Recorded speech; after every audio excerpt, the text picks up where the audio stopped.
Hi, I'm Bill Rubenstein, your SAT expert at professorit.com.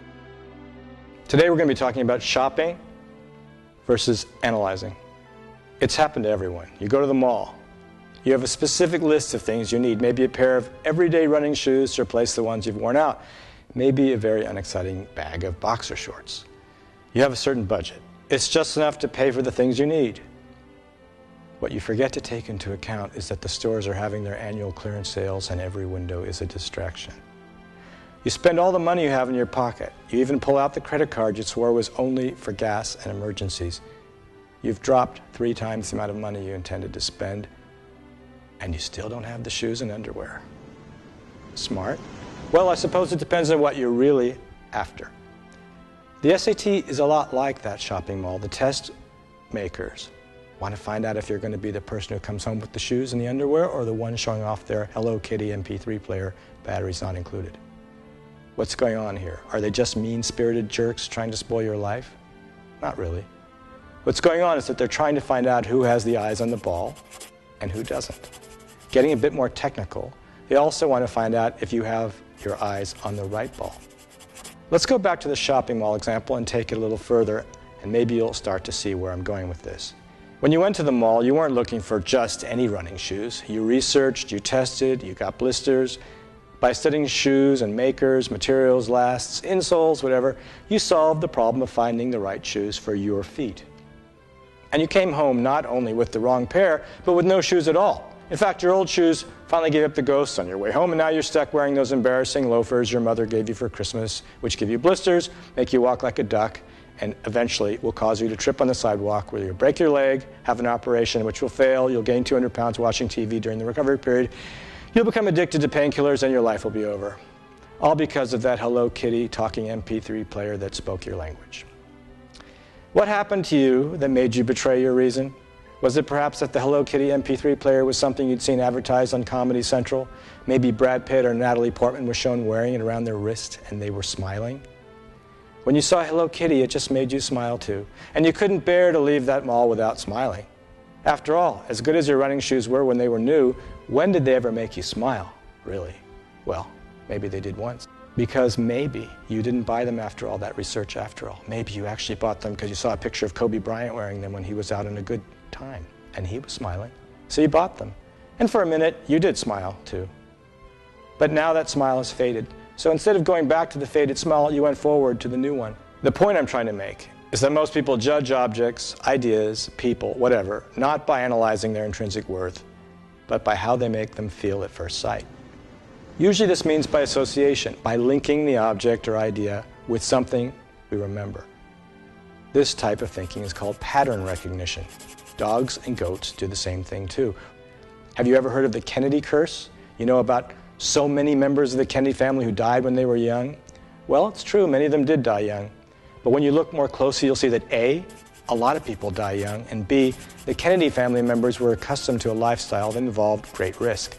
For example, the oldest Kennedy boy, Joe Jr., he died in World War II while flying an experimental plane so dangerous that it was designed to be impossible to land safely. He was supposed to bail out just before it aimed at a Nazi bunker, but unfortunately, the plane blew up first. A guy like Joe Kennedy Jr. is a hero. He's not the victim of a curse. His sister Kathleen, on the other hand, ignored the warnings of her private pilot that the weather was so dangerous and insisted upon flying from Paris to the French Riviera for a party to which she never arrived. All the commercial flights that day had been suspended, yet she and her fiancé flew anyway and crashed. Was that a curse or bad judgment? And yet people will continually go on prattling about the Kennedy curse, and there's nothing reasonable people can do about it. Too many human beings, frankly, are as dumb as geese. There, I just said it. I could run down the list of the other supposed Kennedy curse victims, and it would only further support my point. But still, many, and maybe most, will continue to believe this curse idea, maybe because these people are lazy, and maybe because that's what they were told by their lazy, goose-like parents. And ideas given to us by our parents, well, even false ideas, they're very difficult for us to disprove, ever. We just don't want to do it. We lack the courage to care about the truth. That's a fact of human nature. This concept is central to understanding how to do well in the SAT and in life. Can you imagine a scientific researcher who insists on believing that smoking is harmless despite mountains of evidence, People like that apparently do exist and can be found working at every tobacco company, by the way. Well, they say they believe it. We see what we want to see. We like things because we make associations between them and something else we like, or something we should like, if we want to keep our jobs. So our brains are filled with contradictions, with fallacies, that is, arguments that seem to be true to us, but are false, and can be shown to be false. If we want to distinguish true ideas from false ones, first of all, we have to want to. Then we need to trust in techniques like the scientific method or reasoning to do just that. Only through these means can we convince ourselves of ideas that otherwise we just don't want to believe. Einstein proved, for example, that time can speed up or slow down. This goes against everything our brains want to tell us. We evolved in an environment in which time seems to go only one direction and always at the same rate, but it isn't true. By the way, how's that Hello Kitty MP3 player holding up? Does the watch on it keep perfect time? And by the way, behind that Hello Kitty smile, what's really going on in the flash memory inside? Did the people who designed it do so on the basis of some feeling they had about technology, or on the basis of reasoning, of science? So you see, the shopping mind, the mind acculturated in a world of advertising and distraction, is a world that surrounds itself with illusion. It tells itself that seeking the truth is too much work, it's boring, it's impractical, but nothing is further from the truth. Only those who seek the truth are likely to come close enough to it to succeed in a world which becomes more competitive every day, and which in the end is based upon reasoning. The world of shoppers is like the cruise spaceship in that movie WALL-E. The fat passengers are going nowhere, but they don't know it. They don't know anything except for the illusion bubble in which they hibernate.